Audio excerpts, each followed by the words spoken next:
Welcome to Bet Our Pizza. This is not a casual quiz. If you don't watch the games, you will fail. Grab something to write with. 8 minutes. Your pizza's already on the way, isn't it? Last place buys. No arguing. No excuses. You knew the rules. Graduation exam. Level 5. The Professor's Challenge. Clear this, and you never buy pizza again. Miss it, and, well, you already know. Let's start. Question 1. This should be free, right? Question 1. Traveling is mainly called for doing what with the ball? A. Dribbling too hard. B. Moving feet without dribbling. C. Holding ball overhead. D. Passing behind back. The answer is B. Moving feet without dribbling. Extra steps without a dribble erase plenty of highlight-ready fast break finishes. Question 2. Carrying or palming usually involves doing what while dribbling? A. Touching ball twice. B. Letting ball rest in hand. C. Using offhand screen. D. Switching hands mid-air. The answer is B. Letting ball rest in hand. When the ball rests in the palm, the dribble effectively stops, drawing a whistle. Question 3. Double dribble is typically which combination of actions? A. Dribble, stop, dribble again. B. Spin then pivot. C. A jump then land. D. Catch then shoot. The answer is A. Dribble, stop, dribble again. Starting a new dribble after clearly controlling the ball is a classic turnover. Question 4. Contact that impedes opponent without legal guarding stance is what? A. Blocking foul. B. Charging foul. C. Held ball. D. A jump ball.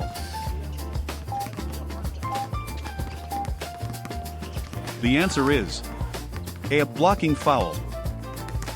Arriving late or sliding under a driver usually draws a blocking call. 5 in. If you've already missed 2, bro, your boys are already picking toppings. Extra cheese. Your money.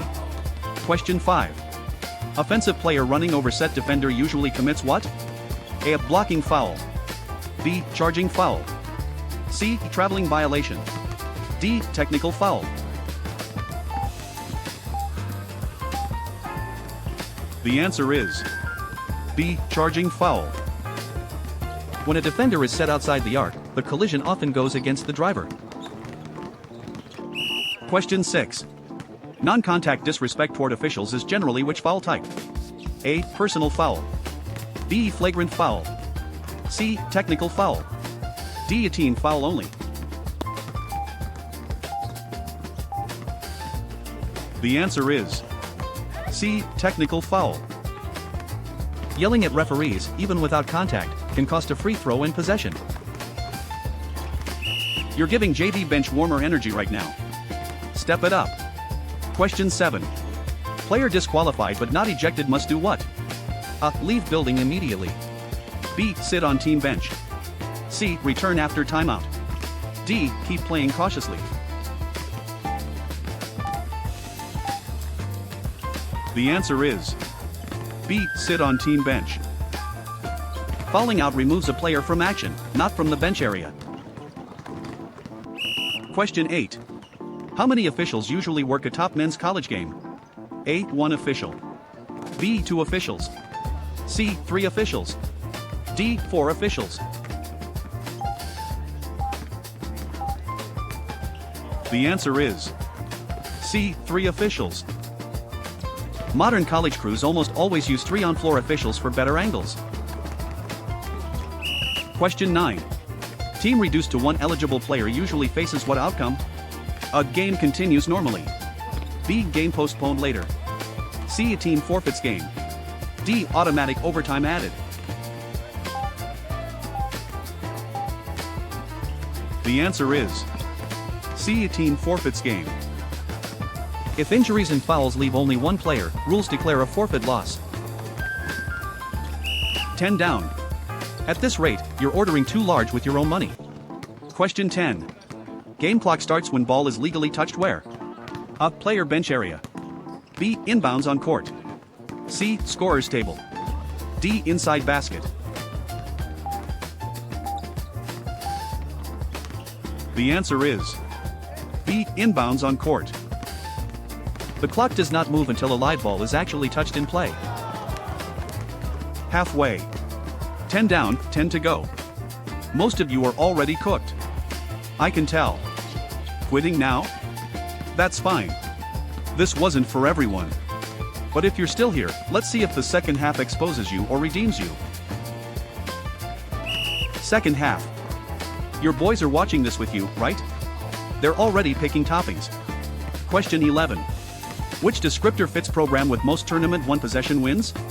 A guard-heavy mid-major pulling repeated 3-point margin victories. B. Carolina Blue Blood with several one-possession survival acts. C. Plains Powerhouse usually winning by larger margins. D. West Coast Dynasty usually ending opponents early. The answer is a guard-heavy mid-major pulling repeated 3-point margin victories. Late clock shot creation and free throw reliability become visible when margins shrink to a single possession. Question 12. Which descriptor matches player with most career assists in men's tournament? A pass-first point guard from Desert Power with multiple deep runs. B. New England floor general guiding 2 title teams. C. Carolina wing playmaker who also scored heavily. D. Plains combo guard splitting touches with other stars. The answer is a pass-first point guard from Desert Power with multiple deep runs. His impact shows in possession-level data, usage tilted toward creation, not scoring. Question 13. Which descriptor fits program with most made threes in single tournament? A perimeter-heavy Big East-style team bombing from deep 1 march. B. New England Dynasty spacing floor across entire run. C. Plains Powerhouse using balanced inside-out attack. D. Carolina Blue Blood leaning more on mid-range and post-play. The answer is a perimeter-heavy Big East-style team bombing from deep 1 march. Their shot chart looked like a modern analytics experiment years before that language became common. Question 14. Which descriptor matches program with fewest points allowed in title game? A. Defense-first Big East-style squad locking opponent under 50. B. West Coast Dynasty suffocating opponent into low 60s. C. Carolina Blue Blood forcing 50s level slugfest. D. New England power clamping in 2010's final.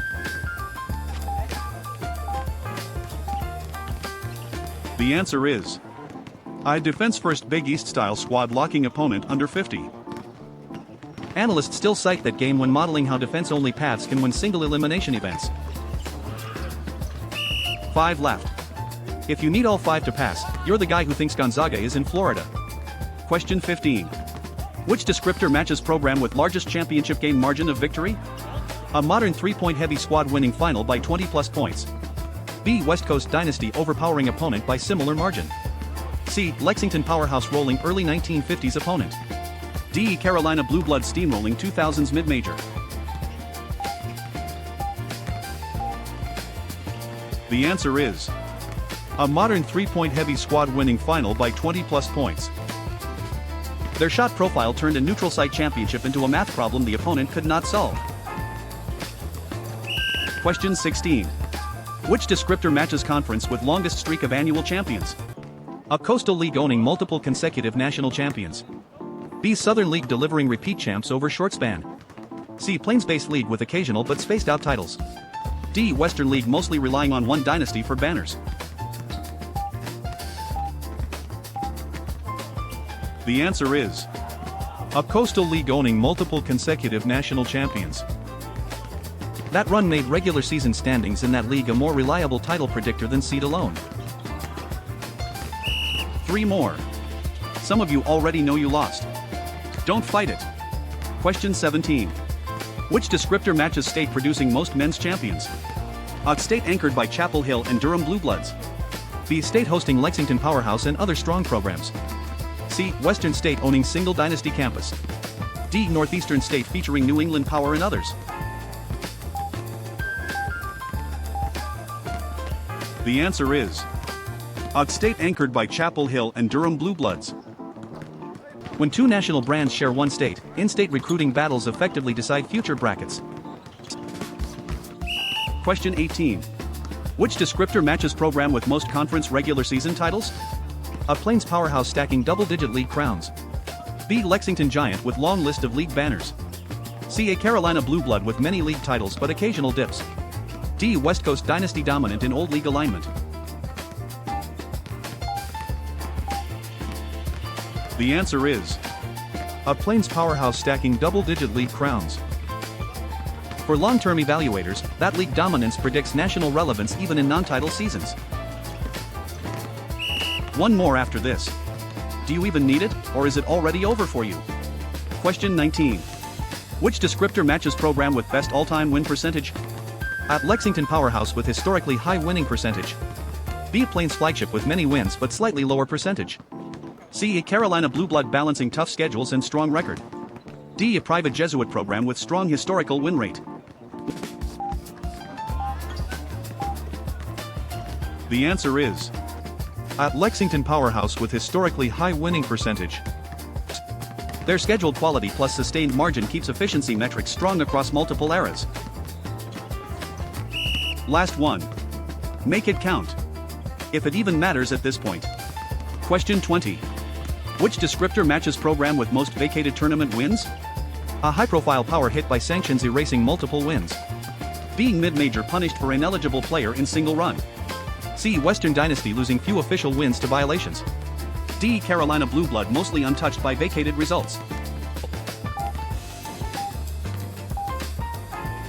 The answer is A high-profile power hit by sanctions erasing multiple wins.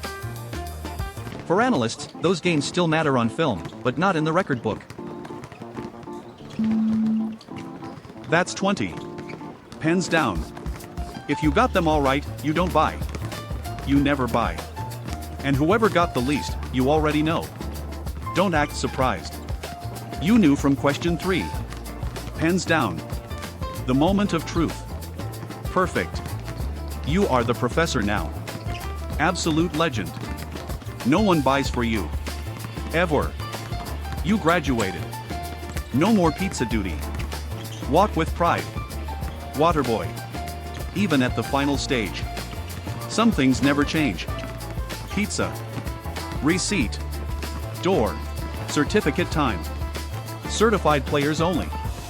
Screenshot it. Waterboy? You're already at the front door.